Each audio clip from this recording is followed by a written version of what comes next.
Assalamualaikum warahmatullahi wabarakatuh. Pada video kali ini saya akan membahas buat kalian yang masih gagal bayar di Shopee sama Ada Kami, patut waspada. Kenapa begitu? Simak video ini sampai habis.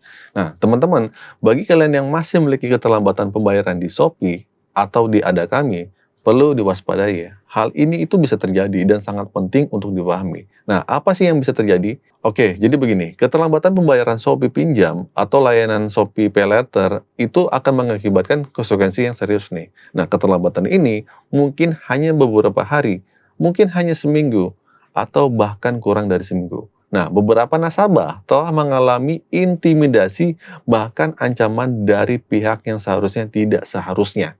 Nah, penagihan bisa berubah menjadi agresif, malah cenderung tidak manusiawi. Nah, ini seringkali terjadi karena pembayaran lewat dari batas waktu yang telah ditentukan. Nah, seringkali kurang dari 1 minggu. Bayangkan, hanya dalam 1 minggu sudah mulai ditelepon berkali-kali, bahkan diancam. Nah, saya menerima laporan bahwa ada yang telat membayar hanya lebih dari 12 hari aja, namun penagihannya sangat agresif. Nah, nasabah yang terlambat membayar mungkin memiliki berbagai alasan seperti masih menunggu gaji atau kekurangan dana. Namun alasan ini bukanlah alasan yang cuma satu aja dan banyak banget teman-teman yang beralasan kenapa tidak bisa membayar. Nah, di sini saya akan ngasih contoh ya. Biasanya ada ancaman yang sering diucapkan oleh DC nih. Nah, kata-katanya adalah jika tidak diselesaikan sekarang juga, kalian akan menerima konsekuensinya. Ingat ya, konsekuensi.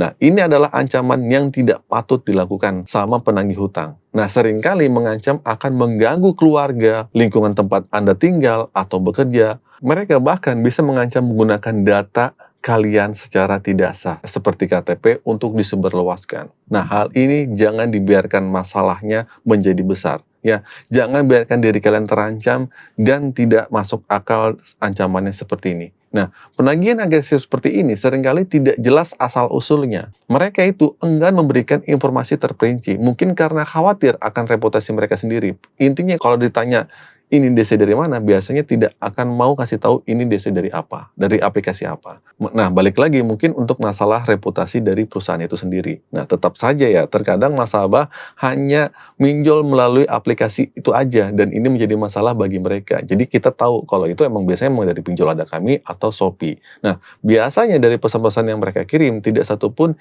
yang menyebutkan nama platform pinjol tersebut.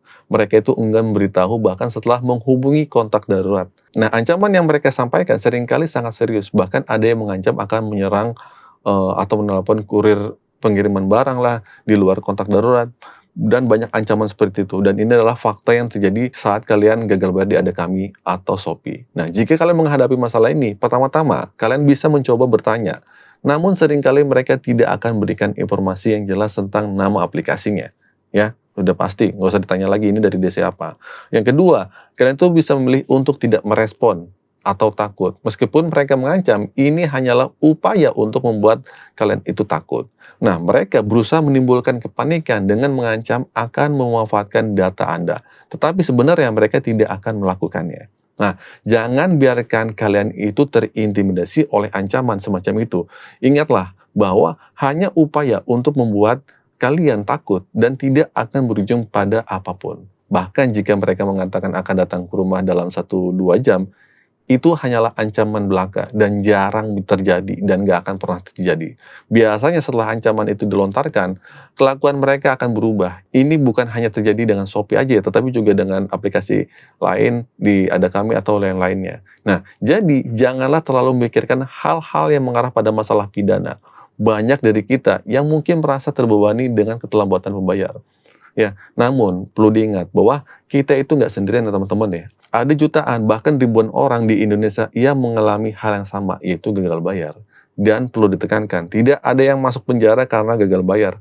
Konsekuensinya paling sering terjadi adalah cuma masuk slik OJK. Selebihnya hanya penagihan biasa. Jadi intinya ya teman-teman ya, jangan pernah khawatir dengan pesan atau ancaman yang mungkin kalian terima jika memang belum ada uang untuk membayar. Lebih baik abaikan saja. Tidak ada gunanya membahas atau membalas karena pihak yang menagih tidak akan menerima alasan apapun dari kalian. Mereka itu tidak peduli dengan situasi kalian, lebih baik fokus pada pekerjaan kalian, dan jika perlu juga nggak apa-apa deh ganti aja nomor handphone kalian. Oke, jadi gitu teman-teman video kali ini singkat saja, semoga video ini bermanfaat dan membantu kalian. Terima kasih telah menonton video ini sampai selesai. Akhir kata dari saya, Assalamualaikum warahmatullahi wabarakatuh.